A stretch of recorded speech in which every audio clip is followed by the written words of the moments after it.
आणि प्रत्येकाला आपण सध्या सुरुवातीला आकडे विचारूयात आणि त्यानंतर त्या आकड्याचं विश्लेषण घेऊया. तर सर, काय वाटतं सध्या मुंबईमध्ये ठाकरेंना जास्त आकडे मिळणार की भाजपाला जास्त जागा मिळणार?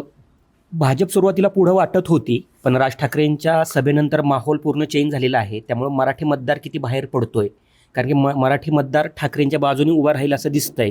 27% आहे, मराठी माणूस 30% आहे, असं हे सगळं बोललं जात आहे.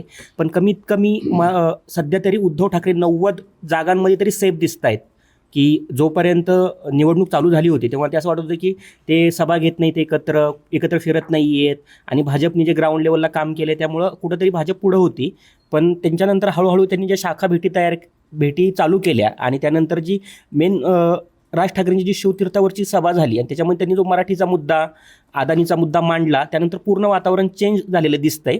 साधारण मुंबईमध्ये कसं आहे की 30 जागा ज्या आहेत, 30 प्रभागांमध्ये उद्धव ठाकरे हे सेफमध्ये पुढे असतात, म्हणजे तिथं ते अपराजित आहेत. 30 जागा ज्या गुजराती भाषिक आणि मराठी थोडा संमिश्र भाग आहे, तिथं पियुष गोयल हे खासदार आहेत. तर त्या भागामध्ये 30 ह्याच्यामध्ये साधारण ज्या संमिश्र जागा आहेत तिथं भाजप पुढे असतो आणि 30 जागा ज्या आहेत त्या मुस्लिम बहुल आहेत, संमिश्र आहेत. तर तिथं मुस्लिम कॅन्डिडेट, तिथं ज्या बाजूने मुस्लिम समाजाचं वोटिंग होईल तिथं ते पुढे येतील. तर त्याच्यामुळे 30-30 हे जे अंतर आहे, तर त्याच्यामुळं असं वाटत होतं की स्पर्धा सुरुवातीला समान आहे, पण भाजपने सुरुवातीला खूप काम केलं असं दिसत होतं की खूप ते वेगाने पुढे जात आहेत आणि ठाकरे बंधू मागं राहत आहेत. मात्र त्यांच्या शाखा भेटी, मराठी माणसाचा मुद्दा आणि तुम्ही हे बघा की यावेळेस नॅरेटिव्ह ठाकरे बंधूंनी सेट केले पूर्ण महापालिकेचं, की मराठीच्या भोवती मराठी महापौर असणार नसणार. जे भाजप आत्तापर्यंत म्हणत होती की हिंदू महापौर, त्यांचा पण आता सूर हा शेवटच्या टप्प्यामध्ये बदलला की आम्ही हिंदू मराठी महापौर देणार आहोत.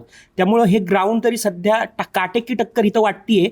पण मी इथं कुठेतरी ठाकरे बंधूंना इथं पुढं धरून चालतोय की एक साधारण 100-110च्या आसपास त्यांच्या जागा जायला आत्ताच्या ह्याच्यानुसार हरकत नाही. पण शेवटी कसं असतं, तुम्ही मतदार किती बाहेर काढता आणि जे मतदार बाहेर काढण्याच्या ह्याच्यामध्ये भाजपची खूप चांगली हातखंड आहे त्याच्यामध्ये, की आपले मतदार ओळखणं, ते बाहेर काढणं, की जिथं वोटिंग आपलं जे आहे हक्काचं त्यांना बाहेर काढणं, त्याच्यामध्ये ते खूप एक्सपर्ट आहेत. त्यामुळं असं आपण म्हणू शकत नाही की ठाकरे बंधूंना पण खूप काही चान्स आहे. आणि ह्याच्यामध्ये एक हुकमी एक्का जो मला असा वाटतोय तो शिंदेचा वाटतोय. तुम्ही शिंदे बघा की महापालिकेमध्ये कुठेही आक्रमकपणे बोललेले नाही आहेत आणि ते 90 जागा लढतायत. 90 जागा ही खूप मोठी संख्या आहे. मराठी भाषिक ह्याच्यामध्ये लढतायत, धनुष्यबाण त्यांच्याकडे आहे.